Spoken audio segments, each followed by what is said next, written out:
Picture this.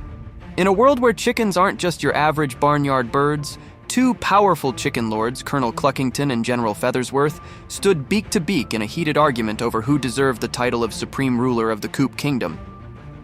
"Your reign of mediocre egg-laying has gone on long enough," Colonel Cluckington declared, his magnificent red comb quivering with rage.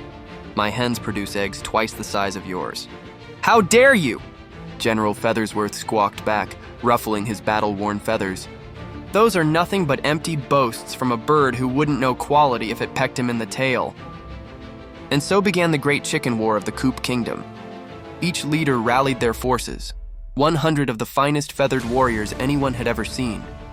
Colonel Cluckington's army, dressed in gleaming silver armor, brandished tiny wooden swords and miniature shields.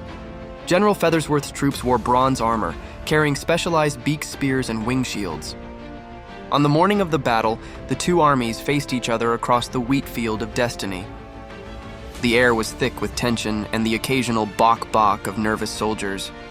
"Remember your training," shouted Colonel Cluckington. "For glory, for grain, for the finest nesting boxes in all the land." "Show no mercy," crowed General Feathersworth. "Tonight we dine on premium feed." The battle that followed was unlike anything the animal kingdom had ever witnessed. Chickens charged at each other, their tiny weapons clashing in the morning sun. Wing-to-wing combat broke out everywhere, while the more strategic birds executed complex flanking maneuvers they'd learned in basic training.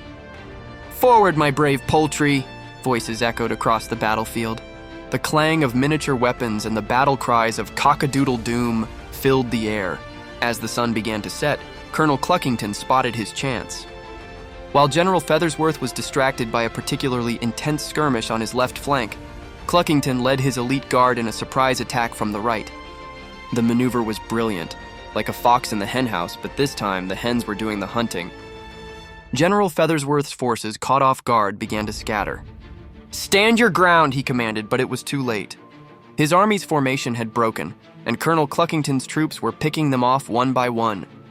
As the dust settled, Colonel Cluckington stood triumphant, his silver armor gleaming in the last rays of sunlight. General Feathersworth, showing the dignity of a true leader, bowed his head in defeat. And so ended the Great Chicken War, going down in history as the day when Colonel Cluckington proved that his birds weren't just excellent egg layers, they were warriors to be reckoned with. From that day forward, peace reigned in the Coop Kingdom, under the wise and just leadership of Colonel Cluckington, the chicken who turned ordinary barnyard birds into legendary warriors.